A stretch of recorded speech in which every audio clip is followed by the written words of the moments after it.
ये छोटे पीर साहब है उन्हें पीर सप्लाइन साहबजादे को पापुना को मिलवाने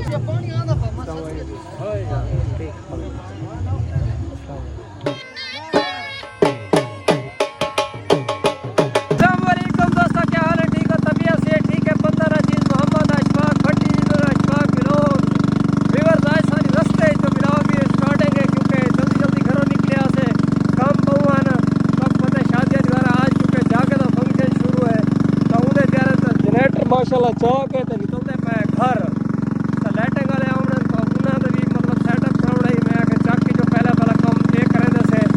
हल करे सुन दिया काम ते इस टाइम हुण ये वाला सामान चाह के ते कुछ सामान आंदा है ते जनरेटर वगैरह चाह के जुदे पे घर ते जुदे है ये सामान उता लाइटिंग वाले आउण तो उता भी होगा जिना भी सारे चैनल को सब्सक्राइब में सारे को सब्सक्राइब बाल करे मजेदार वीडियो शुरू ते ये शादी दिहाड़े तुसा मिनट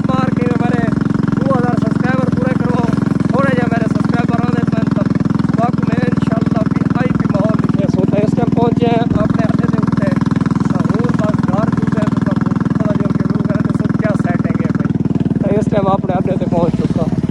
वेलकम बैक इधर माशाल्लाह मंजा वगैरह इकट्ठा करके आ चुके हैं दे पास सारा ट्राली दे उत्ते सारा मंजा इकट्ठा करके मैं भी काम सारे चक दे गिना जनरेटर भी तो सारा सामान भी इन साइड दे उत्ते जगह शगह बन गई ते ट्राली आ गई वाली सामान वाली खटड़े छटड़े सारे इकट्ठे करा लेकिन मैं कहूँ चाचू हुनी सारे गए इकट्ठे करन कीते बस मैं बह काम करा रहा है।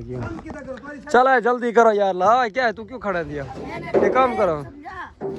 ना तो ये सोत मेरा तो ये सारे गए चाचू हुनी मंजे वगैरह इकट्ठे करन खड़े मैं कहनी के काम तो जल्दी करे सो तो घंटा तो ठीक है दू काम कितने टाइम लगे हमारा कितना टाइम तो आपने लगाया है घंटा भी नहीं लगा हम इतने 4 पहिए इकट्ठे करके आए। अच्छा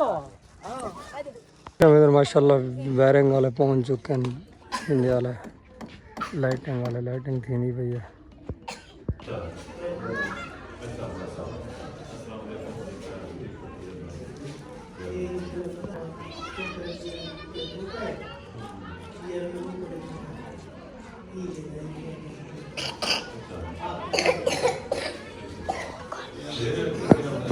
वेलकम बैक माशाल्लाह लाइटिंग चालू थी चुकी है तो सारा व्यू वगैरह दिखा इस साइड पे भी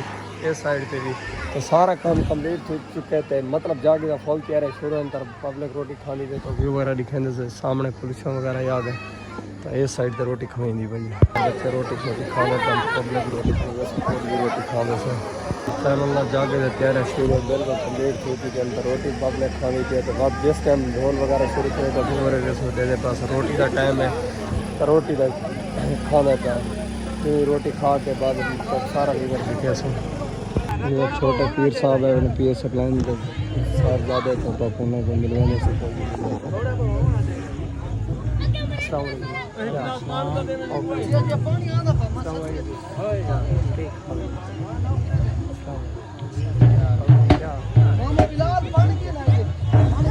सब ठीक हो तभी से ठीक है अल्हम्दुलिल्लाह ठीक ठाक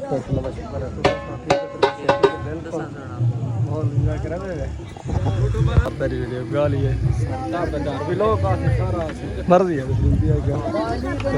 सामने ढोल वाले आ गए तो सारा पहले कसीदा पीछे जाके दा फंक्शन शुरू थी चुका सारा माहौल लिखने है इथों दा जेड़ा ये सारा पीर साहब दुनिया बड़े बाकी दोस्त बाप सारे हैं तो सारा माहौल लिखने से सुबह शुरू थी चुका सब सारा माहौल लिखने से ढोल वगैरह बिल्कुल पट्टी रिपोर्ट शुरू थी गए माहौल तो सारा दिखना पीर साहब उन्हें स्टेज पे पहुंच चुके हैं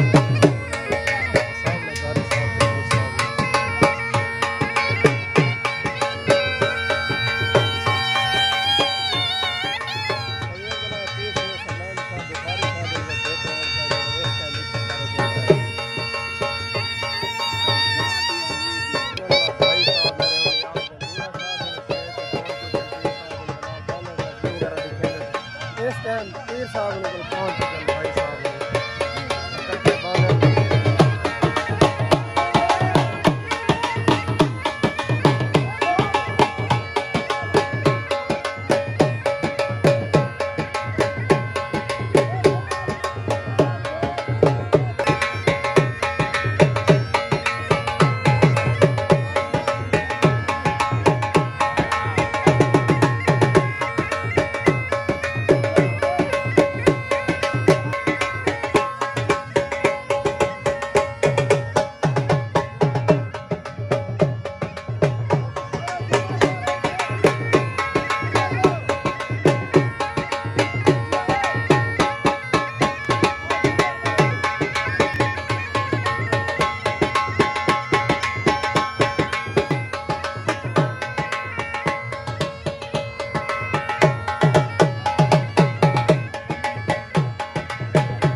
वेलकम बैक माशाल्लाह झुमर का व्यू शुरू थी गया तो झुमर का माहौल लिखे ने हैं जाके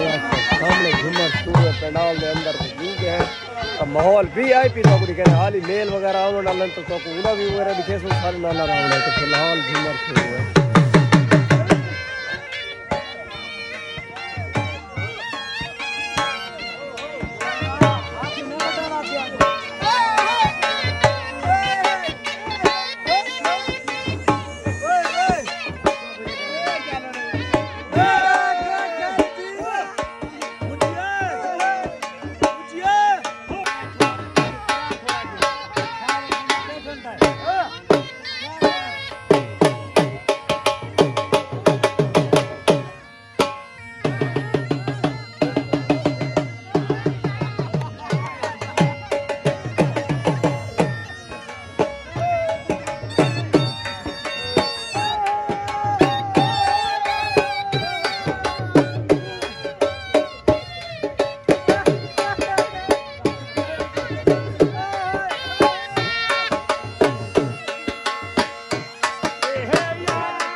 ਆਦਾ ਬੇਟੇ ਉਧਾਰ ਕਿਉਂ ਨਹੀਂ ਰਹੀ ਕੀ ਆਦਾ ਬੇਟੇ ना मां को गाल ਬਾਤੀ ਵੀ ਯਾਰ ਕੋਈ ਤਾਂ ਨਹੀਂ ਸਹੀ समर वीडियो बनदी पई है ਹਾਂ ਵੀਡੀਓ ਬਣਦੀ ਪਈ ਹੈ चलो काला बात चला रही ਉਹ ਧੂੜਾ ਪੱਟੀ ਆ ਪੱਕੀ ਗੱਲ हां ਧੂੜਾ ਪੱਟੀ ਖੜੇ ਹੈ ਨਹੀਂ ਪਕੜ ਮੈਂ ਚਾਰ साहब मेरे दोस्त हैं भाई ये दोस्त हैं दूर तो पीर शरीफ भी था पढ़े हुए तो सारे दोस्त वापसी आने का मिल कर क्योंकि प्रोग्राम थोड़ा एंड थी चुके मतलब ख़त्म थी गया ख़त्म क्या नहीं दिया लेकिन हाल ही फंक्शन तो शुरू है लेकिन भाई उन्हें भी जल्दी हो गया लेकिन वापसी आ रहे फेंक बड़ा खुदा दा नाम पुण्य दे तुम्हें लावे लाऊं दुआ में ना मेहरबानी कर यार दादी